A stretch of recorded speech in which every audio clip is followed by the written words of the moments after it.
qualifying, which was not pretty. The team that was the most surprising for all of us, Ferrari, where did that pace come from? We ended up seeing Charles LeClerc come out in... Well, wait, obviously we'll talk about this whole thing now, but Charles Leclerc ends up in pole position. Carlos Sainz ends up in 4th. Go ahead, Yhancy. Charle! He got pole. Yeah, exactly. Exactly what.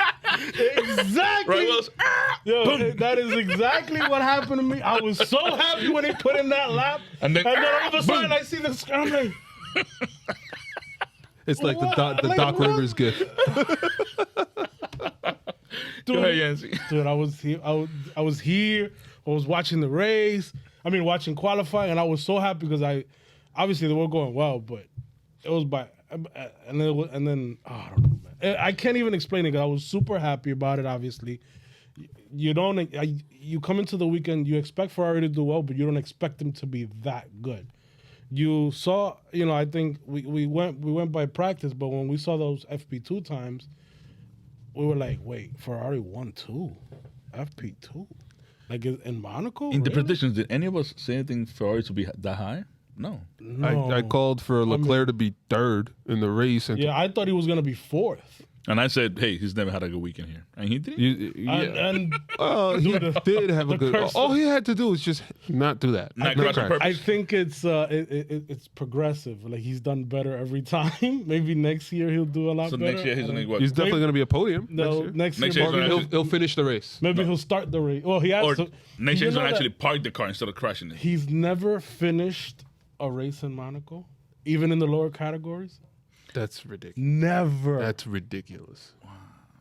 Because he was the one that got crashed too when the Toro Rosso back then lost the brakes. He got crashed behind. No, that was... Oh, yeah, you're right. Yes. Going into the swimming pool chicane, right? Yeah. No, after the tunnel. After the tunnel, yeah. The Toro Rosso lost the brakes and they went through the runoff. Gotcha. So you see how I get like little flashbacks like that. That's when he was with Alfa Romeo. With Alfa Romeo, yeah. Wow. So even back then, not. No, and then the next year, which was 2019, he did some crazy overtakes because Ferrari messed it up for him in qualifying, and then he wound up crashing out too. So it's just, I don't know, man. But did he crash on purpose, Yhancy? No, he didn't. Wellington, what do you say to us then? No, I think he... Was he on the fastest lap again? Yes. He was. I don't think he was going to be on the fastest lap, but he was on a fast lap. He was on the second run, the second qualifying lap. I think he would have beaten his current time because he had greens, I think. Yeah. So coming off of the swimming pool chicane, he crashes the front right side into the bumpers. Just stunned it. He just turned it. I think Latifi did that as well, no? Yes. Yes. That's the same spot. Latifi and if you watch, Max did that a couple of years ago too. Yeah. If you watch every driver going through that corner, they either hug it or do it too much. Yeah, they have to hug it because especially in qualifying. So it just seems like he just turned in too early. It was just a misjudgment.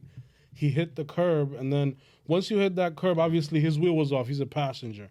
So when you hit the other curb on the opposite side, because obviously it's chicane, the car jumps and it goes into the barrier on the right side. Nico Rosberg, he saw the Latifi crash before it even came up on a replay. He was like, "Oh, he hit the bumper, he caught too much air, and hit the wall." That's for sure what happened.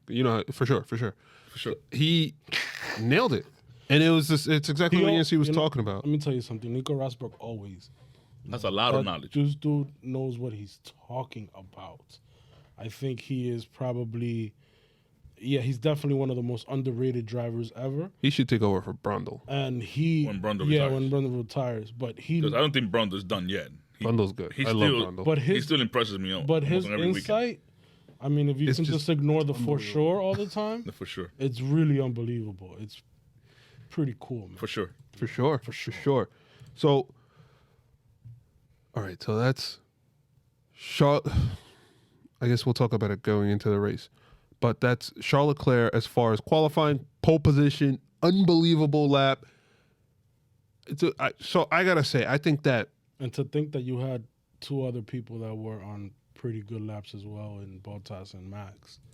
to challenge that lap because and Max was on all Wait, purples. And Sainz was Sainz killing it too. Yeah, I mean he was on all purples. Max was so in that first sector. Brundle was like, holy, I think it was like an 18.4, and he was just Brundle was like, this is gonna be it, and then we hit Red flags. prior to the start of the race. Yhancy, if you could please explain what happened from the crash to the morning of the race.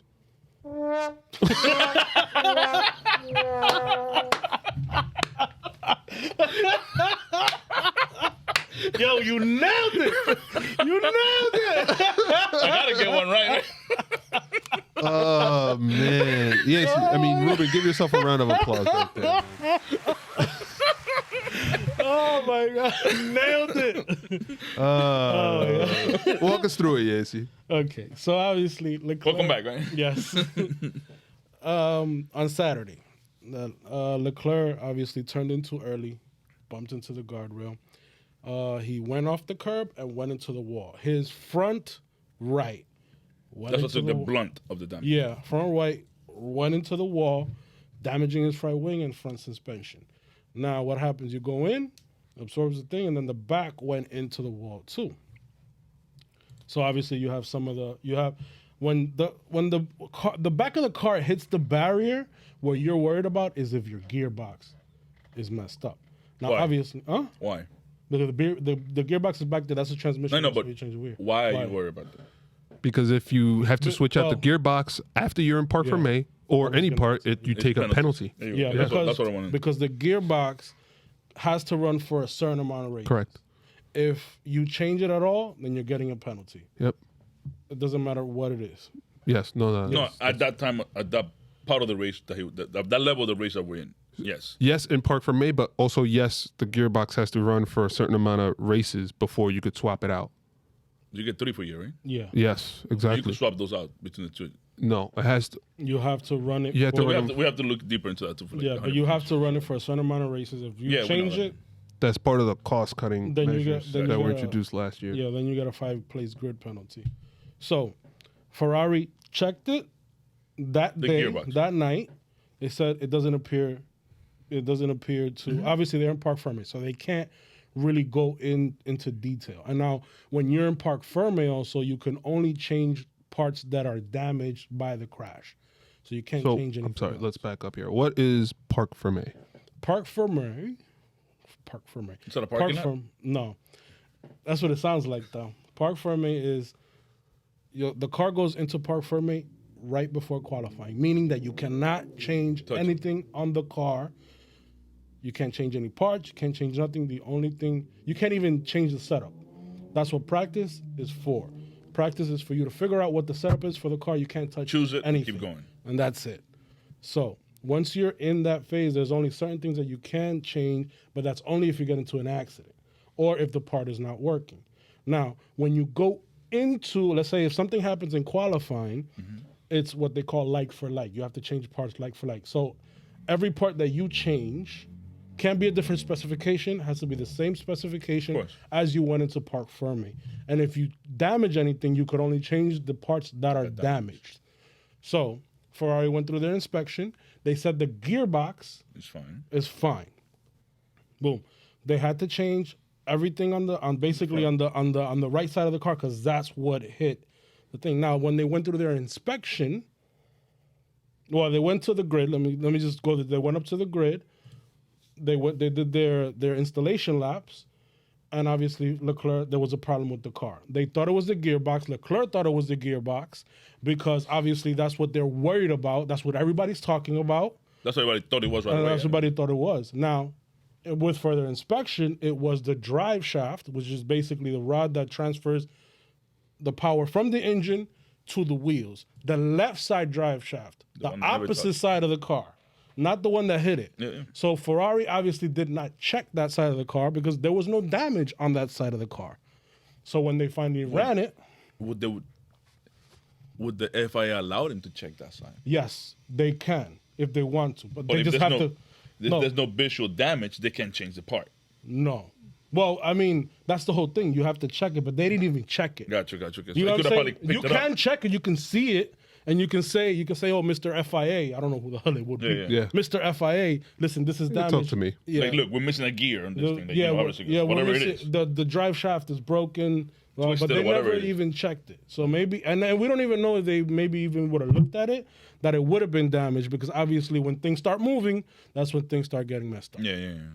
So, I mean, that was the issue. Now, Ferrari has come out. They've said that, yes, it was because of the collision. crash Yep. that it was damaged, but it was nothing to do with the gearbox. The gearbox is fine. They'll probably use it in Baku. But it was a drive shaft that went dead. Obviously, it broke. And they never checked it. So now they're going to have to do, when something like that happens, I'm pretty sure this is how we all learn our lessons, right? We have to learn the hard way. We have to do more thorough inspections to make sure that everything is correct, so something like this doesn't happen and you don't lose out on an opportunity to win the Monaco Grand Prix. And Double potentially podium? get a 1-3. Yeah. Ouch. So that is what happened. It's completely heartbreaking because Leclerc drove his arse off this weekend. I thought that was Bottas. He had a great. I mean, obviously, he had that qualifying lap was special, and definitely deserved the pole. I don't think he did anything on purpose. But then in his home race, everybody's cheering for him. You know, starting on pole, obviously, it would have been hard to keep. I wasn't cheering for him. Well, of course, you weren't, hater. But obviously the Red Bulls are faster, but it's super hard to overtake in Monaco. And there's really two corners where you really have to defend, which would be that chicane coming out of the turn 10, and maybe turn 1 going up the hill on Beau Rivage.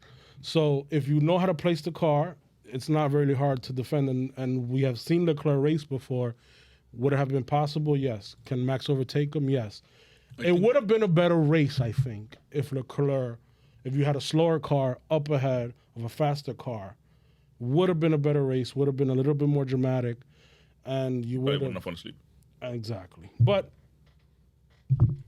coulda, shoulda, woulda.